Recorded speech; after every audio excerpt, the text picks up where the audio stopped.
মাথাটা আমি 2 ভাগ করব।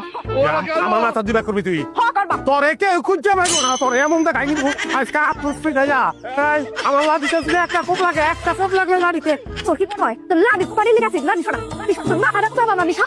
এই লাঠি তো কম দিবি না, খবর লাঠি ছিল কিরা লাঠিতে। হাই হাই কি করছিস ইয়া? আমি চিন্তা আমার মা আপনি নিজে হাতে দেখছেন আমার হাতে লাঠি, সেটা তো নিজের আত্মরক্ষার জন্য তার হাতে বড়ি। আপনি বুঝতে পারছেন না চিন্তা কথা আছে আপনার মেয়ে? এ গোলামের ফুটা একদম দম করবি না।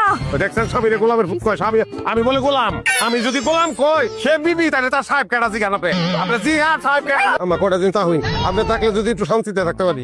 দেও স্যার গোলামের ফুটার কথা দাও। ওই যে দেখেন আবার গোলাম কয়। রেসিপি আচ্ছা আর কথা না। আম্মা আমি তা হইলাম বাজারে যাই মনে করেন 4-5 কেজি গুঁড়ো মাছ আনবো, 2 জন মিলে কুটলেন। তুই যদি আজকে গুড়া মাছ আনোস একবারে শেষ করে দাও। বুঝছেন? এই এটা কেমন ব্যবহার বিতু? হ্যাঁ পোলাটার বাপ মা নাই, গুড়া মাছ খাইতে চাইছে, তুই এরকম করস করে? আব্বা তোমার যত মনে চায় গুড়া মাছ কিনে লই যাও, আমি রাইন্দা দিয়াম। না আমার কাছে টিয়া পয়সা কোনো ব্যাপার না, টিয়া যত লাগে আমি খরচ করলাম। আর যান 8 কেজি আনি দিলে 8 কেজি 8 কেজি আনবা? কেমন করে স্যার? আচ্ছা 8 কেজি আনবা? হ্যাঁ। আচ্ছা আনো যাও যাও